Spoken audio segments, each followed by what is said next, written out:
The 2022 Mid-Atlantic Wiffle Ball season came to a close on September 17th with the annual championship tournament. The field of play consisted of 6 star-studded teams and was a showdown to crown the MAW champion. And today on Wiffle Statement, we are going to recap all of the action. Let's get into it, boys.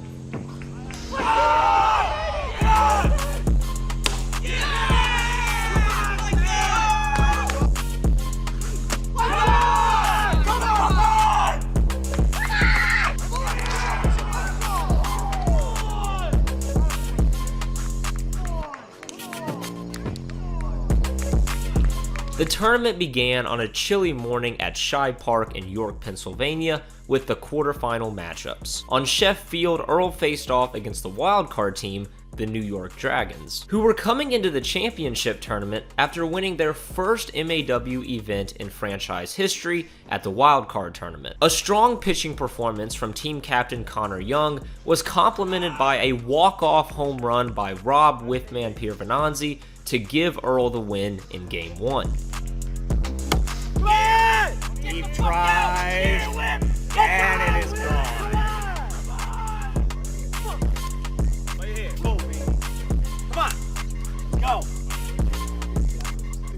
Whiffman, how's it feel to hit a walk-off home run Game 1? Feels good. You know, we needed that win. Connor threw a great game.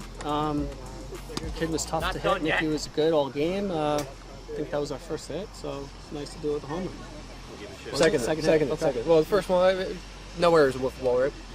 Makes sense. Anyways, brought to you by BnB Productions. In Game 2, Connor Young continued his hot hand on the rubber and would help himself with a bases-clearing triple. When the smoke settled, Earl picked up the 4-0 win to move into the semifinals. Meanwhile, on Tom Schuler Field, the Yaks and Stompers were in the midst of a dogfight. The Yaks took Game 1 on the back of a great pitching performance from Skip. However, the Stompers battled back and outlasted the Yaks to take the next 2 games thanks to a combined pitching performance from Gino Joseph and Bryce Clark.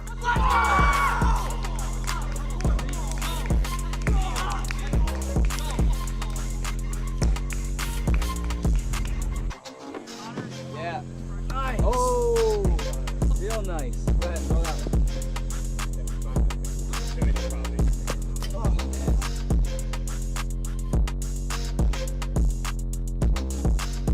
In the semifinals, the Stompers faced the defending champions, the Juggernauts. In Game 1, Tim McElrath gave the Jugs an early 1-0 lead, courtesy of an RBI triple.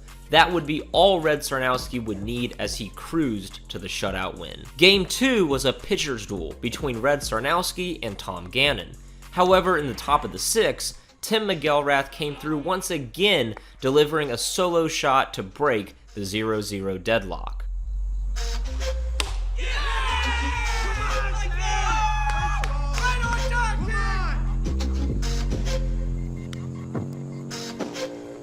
Red closed out the game once again, securing the sweep for the Juggernauts and putting them in the championship finals for the 3rd year in a row. To see who the Juggernauts would face in the finals, we have to move back to Chef Field, where familiar foes were facing off once again. Voodoo versus Earl. Voodoo would take Game 1 thanks to a walk-off home run from Devin Torres.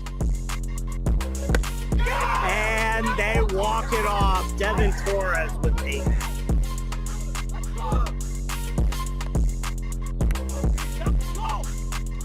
In Game 2, Earl bounced back by their own heavy hitter, Kenny Rogers Jr.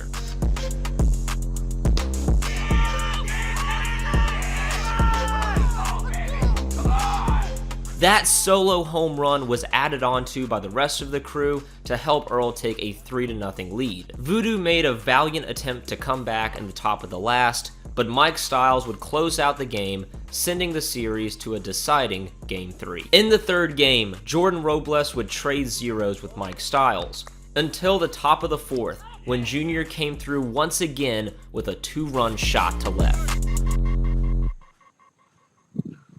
Get up, baby! Let's go! Come on!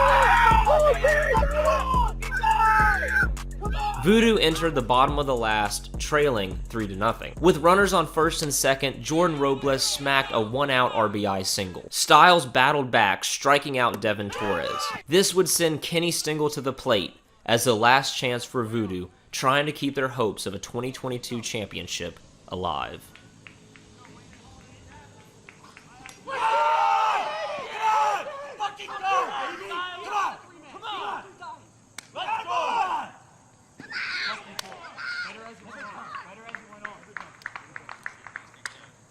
With that strikeout, Earl had sent their rival Voodoo packing and moved themselves into the championship. The series to decide the 2022 MAW champion was now set at Tom Schuler Field, the Juggernauts versus Earl.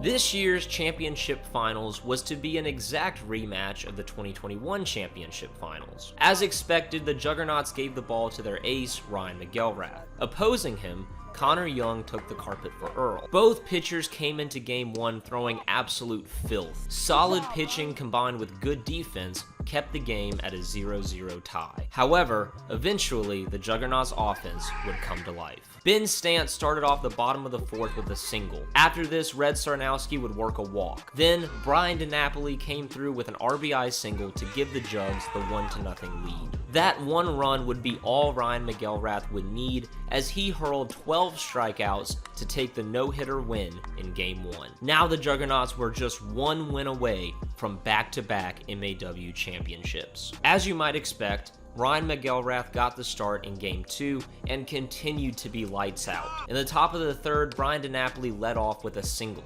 After that, Connor Young gave up a pair of walks to load the bases. After a team meeting, Earl decided to pull Connor Young from Mike Styles, who would be coming into the game at the most crucial point. Styles came into the game throwing pure fire, and he would fan the first batter he faced. But once again, DNAP came through for his squad, this time with a dirty single just out of the reach of Styles. That RBI single gave the Jugs the 1-0 lead, and from that point on, the game became the Ryan McElrath show. All over it, Kenny. Good job, Ryan! Good job, Ryan. Good job. You gotta go.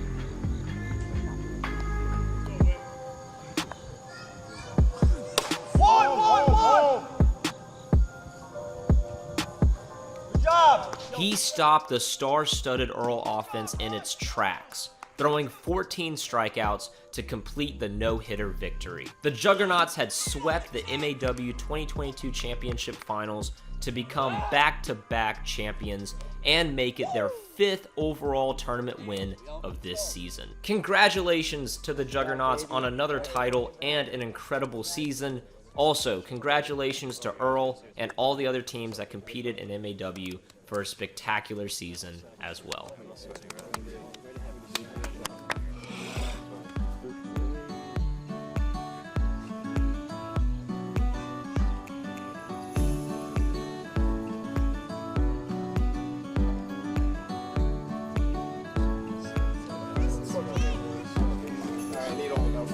Put them all on him. Can't even fit them. Right.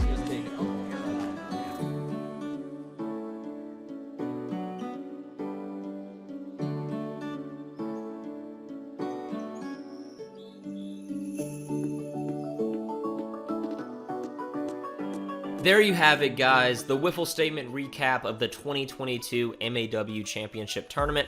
Took a little while to put together, so I really hope you guys enjoyed it.